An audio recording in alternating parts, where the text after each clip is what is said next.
अस्सलामुअलैकुम my all dear friends and students, how are you? कैसे हो? उम्मीद है तबारक व तआला से तो आप बखैरियत व आफियत से होंगे। तो मेरा पिछला जो लेक्चर था वो मोबाइल की चार्ज की कम होने की वजह से वो क्लोज हो गया था और मैं तो यहाँ आपसे बात कर रहा था, इसलिए वो कंटिन्यू नहीं हो पा रहा हो गया। तो भाई इसलिए मैंने उस लेक्चर को कंटिन्यू करने के लिए एक दूसरा लेक्चर आपके लिए बनाया है। ओके, दूसरा वीडियो आपको बनाया है। तो सुनो, देखो ना, ये बात लिखी ही हुई है। मैंने मोबाइल को चार्जिंग में डाला, फिर नहीं आपके पास आ गया। ओके, तो देखो मैंने कहा था कि हीट टर्म की माना हीट होती है। ओके, तो मैंने बताया कि methods by which heat produce can be created. These are five major methods or process by which we can create the heat or produce the heat: by the friction, by the transforming of electrical energy, by mechanical work, and by nuclear reaction and by chemical reaction. तो मैंने बताया था कि भाई friction, मैंने बताया कि friction का मतलब कैसे है, फ्रिक्शन को कैसे हम हीट को प्रोड्यूस कर सकते हैं। एक हाथ आप अपने हाथ दोनों मिलाओगे तो एक हाथ दूसरे हाथ पर रब करने की वजह से आपको हीट फील होगी। ये तो आपकी खुद की फीलिंग्स आपको आ जाएगी कि हीट प्रोड्यूस हो गई है। अगर किसी भी दूसरे मटेरियल को एक दूसरे मटेरियल पे रब करोगे तो आपको एक फ्रिक्शन की थ्रू जो हीट मिलेगी उसको हम कहेंगे कि इस वजह से भी हीट प्रोड्यूस हो सकती है।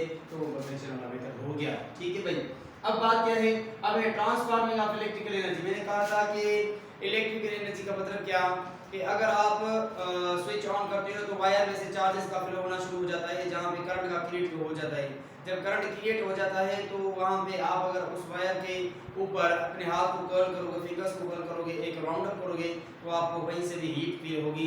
यानी कि इलेक्ट्रिकल एनर्जी का ट्रांसफर होने का भी बनता है सबूत कि भाई इससे भी हीट प्रोड्यूस किया जा सकता है। और तीसरा था मैकेनिकल वर्क। मैंने कहा था किसी भी बॉडी पर आप जब वर्क करते हो तो आपको हीट सप्लाई करनी पड़ती है। इसका मतलब ये नहीं कि आप उसको हीट अप ही करो, उसको आग लगा दो या फिर कुछ और करो, नहीं, ये मैं नहीं कर रहा। मैं कह रहा हूँ अगर किसी भी बॉडी को पुल और पुश करोगे तो आपको एनर्जी चाहिए। आप जब एनर्जी को यूज करोगे तो आपकी हीट होगी जो उसमें जाएगी और वो वर्क करेगी। आधा वर्क करेगी, आधा, क्योंकि पूरी एफिशिएंसी तो कोई बॉडी देती नहीं है। 100% efficiency not possible in this world. Okay, तो 100% तो मिलती नहीं। ठीक है, तो आधी हमारी एनर्जी होती है उसमें कन्वर्ट हो जाती है। ये बात भी क्लियर हो गई।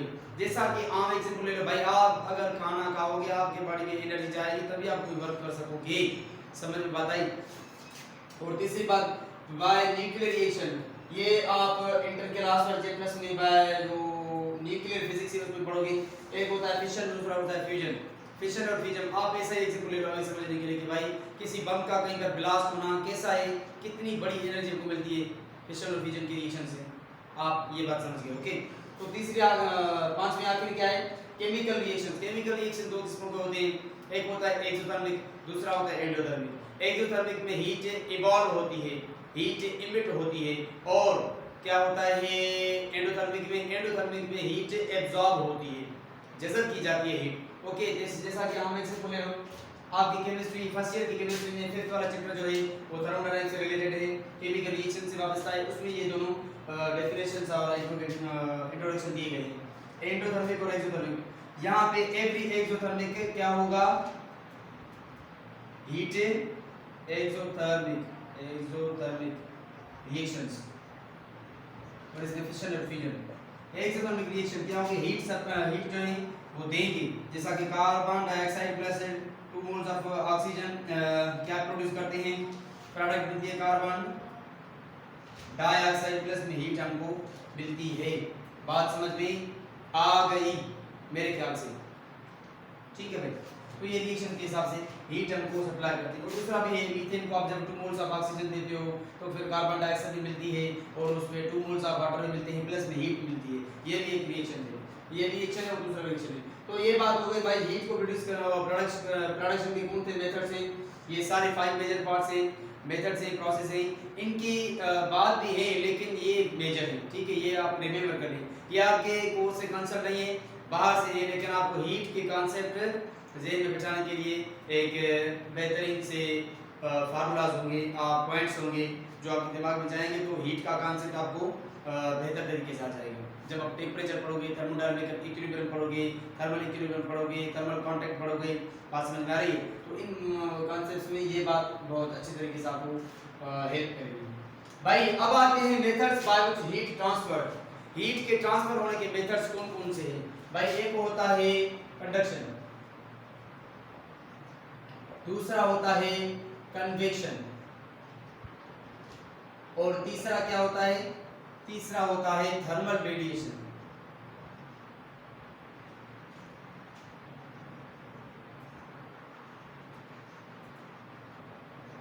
क्या बोला भाई? एक होता है कंडक्शन, दूसरा होता है कन्वेक्शन, तीसरा होता है थर्मल रेडिएशन। कंडक्शन में क्या होता है, कन्वेक्शन में क्या होता है, थर्मल रेडिएशन में क्या होता है? आइए तो हम इनको भी पढ़ें। ये मैं मिटाने जा रहा भाई, जल्दी करो, इसकी पिक्चर निकालो, मैं इसको मिटाने जा रहा। ओके, देखो ये मैंने जो आपको बताए हैं ना, मैं फिर भी कह रहा हूँ कि भाई क्या कोर्स कंसेप्ट नहीं है, लेकिन आपको हीट के कंसेप्ट ज़हन में बिठाने के लिए बहुत अच्छे हैं। मैं इसको दोबारा रखूँगा। Conduction, convection, thermal radiation. क्या कंडक्शन? Transforming process.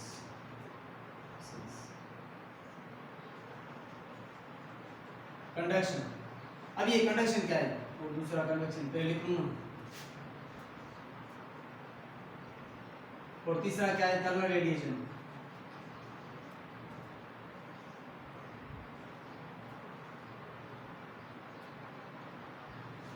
कंडक्शन में क्या होता है? ये एक ऐसा मोड ऑफ हीट ट्रांसफर है जिसमें होता क्या है कि मॉलिक्यूल्स जो है वो अपनी जगह से हिल के नहीं जाते। बात समझ में आ रही है कि नहीं, या फिर मैं ही समझ रहा हूँ? समझने की कोशिश करो। क्या कह रहा हूँ कि इस कंडक्शन वाले प्रोसेस में होता क्या है कि मॉलिक्यूल्स मोशन खुद नहीं करके जाते, वो एक जगह पर ही होते हैं। लेकिन आपके बाद में ये बात भी होगी ज़हन में कि भाई एवरी स्टेट ऑफ मैटर में तो मॉलिक्यूल्स की मोशन होती है, चाहे तो सॉलिड में नेगलेक्ट हो, लेकिन होती तो है ना। तो इसी वजह से क्या होता है कि वो मॉलिक्यूल से जा तो नहीं पाते, लेकिन वो हीट को वो जो है एक दूसरे की वजह से लास्ट वाले मॉलिक्यूल तक पहुंचने में हेल्प करते हैं। तो आइए डेफिनेशन से समझते हैं। The mode of heat transfer without actual motion of molecules. The mode of heat transfer without actual motion of molecules, यानी कि ऐसा प्रोसेस है हीट ट्रांसफर करने का जिसमें मॉलिक्यूल से खुद की मोशन यानी कि हकीकी मोशन अपनी मोशन में जाते तो नहीं है, लेकिन वो एक दूसरे की हेल्प की तहत लास्ट वाले मॉलिक्यूल्स तक, आखिरी मॉलिक्यूल्स तक, जिसका वो कंटेनर बना होता है सॉलिड। ये होता किसमें? Solid to solid. ये बात रिमेंबर करने की भाई, ये किसमें होता है? Solid to solid. यहाँ पे नहीं लिखा भाई, यहाँ पे लिखा, उसको मिटाने जा रहा है। किसमें होता है? Only in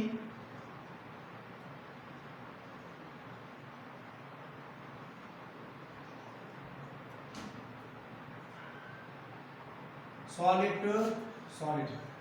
okay, solid to solid कैसे? जस्ट एग्जांपल क्या है भाई कि एक बॉडी ए है, एक बॉडी बी है, नहीं ये समझो, एक कंटेनर है जिसमें मॉलिक्यूल्स हैं। इतने बड़े मॉलिक्यूल्स क्यों बना रहा हूं? क्योंकि बात आपको समझ में आ जाएगी।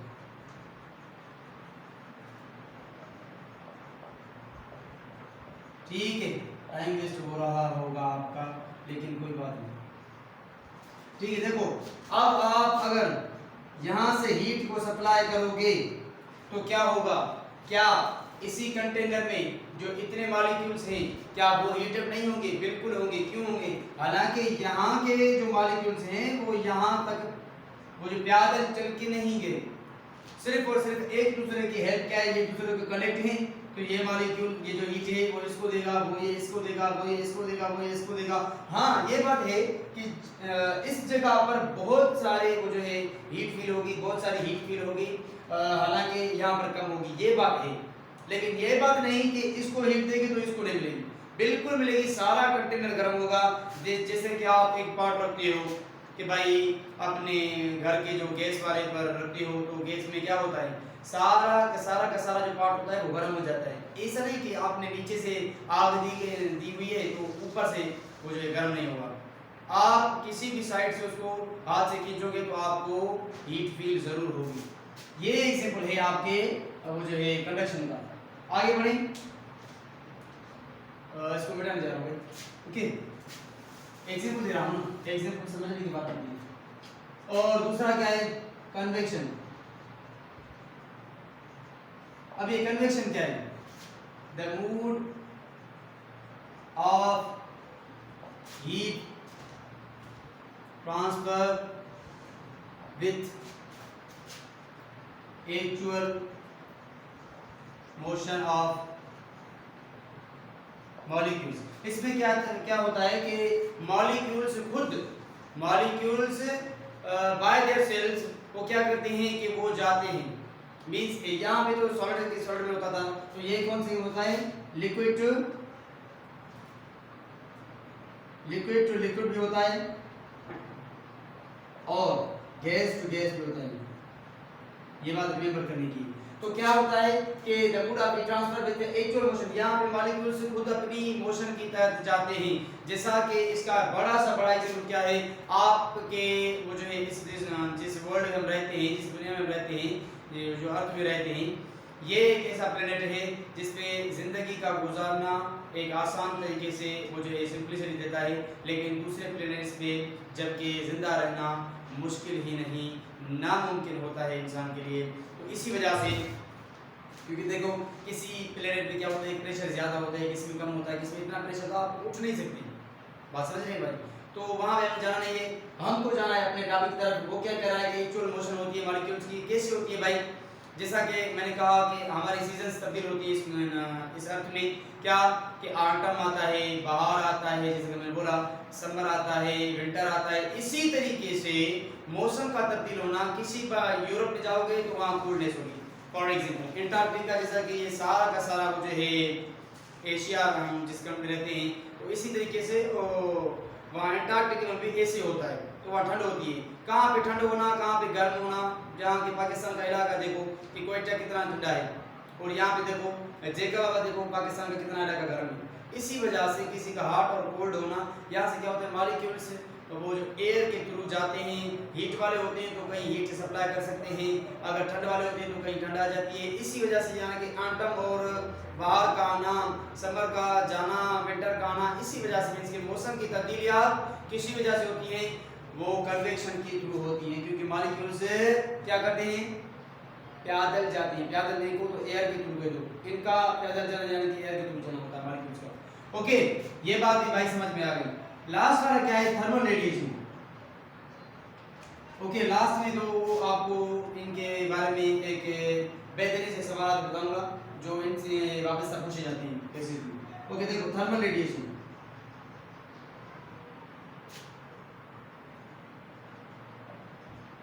अबे थर्मल रेडिएशन क्या है, therm means heat, radiation means rays, means heat के रेजेस, मींस ऐसे रेजेस जो हीट लेके आते हूं।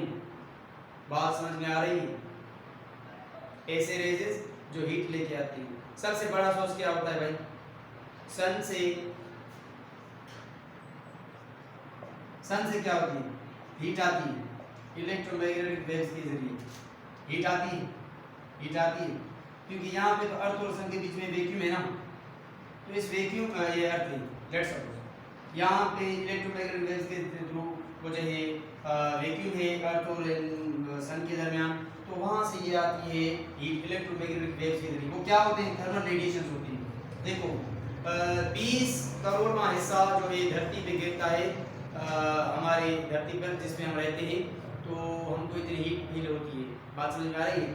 साइंस क्या कहती है कि भाई 100 just like it is this world in which we are living, अगर 100 वर्ड अर्थ कलेक्ट करोगे, एक दूसरे को मिलाओगे, तब जाके एक सन बनेगा। इतना बड़ा बड़ा सन है। तो वहाँ से हीट आती है इलेक्ट्रोमैग्नेटिक वेव्स के जरिए, वैक्यूम है अर्थ और सन के दरमियान। वो जो है इलेक्ट्रोमैग्नेटिक वेव्स बेसिकली क्या होती हैं, मैकेनिकल वेव्स होती हैं। बात समझ में आ रही है? इलेक्ट्रोमैग्नेटिक वेव्स क्या होती हैं, I think non mechanical waves होती हैं। उनको मीडियम पे डिपेंड नहीं करते अपने प्रोपेगेट के तहत। बात समझ आ गई? तो इसीलिए मैं इसकी पॉइंट्स लिख रहा हूँ। मैंने सोर्स पढ़ाया, मैंने आपको सोर्स बताया कि भाई सन का एक बड़े से बड़ा सोर्स है जहाँ से हीट हमें मिलती है। आगे बढ़े, आगे बढ़े। ये क्या होते हैं, थर्मल रेडिएशंस क्या होते हैं? These are basically EM waves. EM means electromagnetic waves. आप पढ़ के आए फर्स्ट ईयर में 9th चैप्टर में, वेव्स के चैप्टर में, इस सेशन में करेक्ट हुआ है फर्स्ट सिंथेटिक्स के हिसाब से। These are basically electromagnetic waves by nature. By nature, and they are independent of medium for traveling. उनको मीडियम की जरूरत नहीं होती उनके प्रोपेगेट करने के लिए, उनके ट्रेवल करने के लिए। ये इलेक्ट्रोमैग्नेटिक वेव्स होती हैं। तो आगे बढ़े, ये क्या होती है, इनकी लैम्डा यानी कि वेवलेंथ कितनी होती है, 0.8 माइक्रोमीटर और आपको से 0.4 नैनोमीटर। ओके, और बात क्या है, they do not change, they do not heat up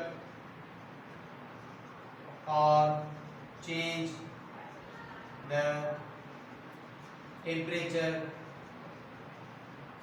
of those bodies by which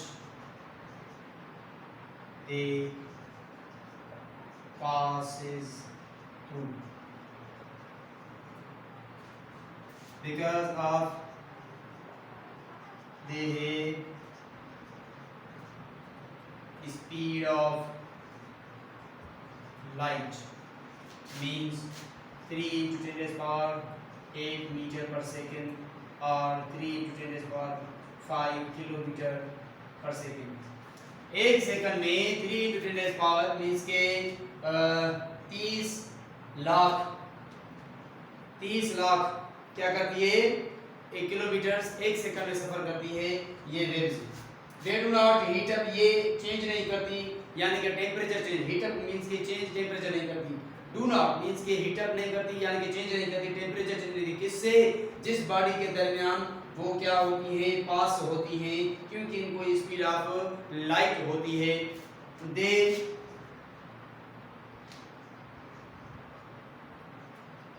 can be, they can be refracted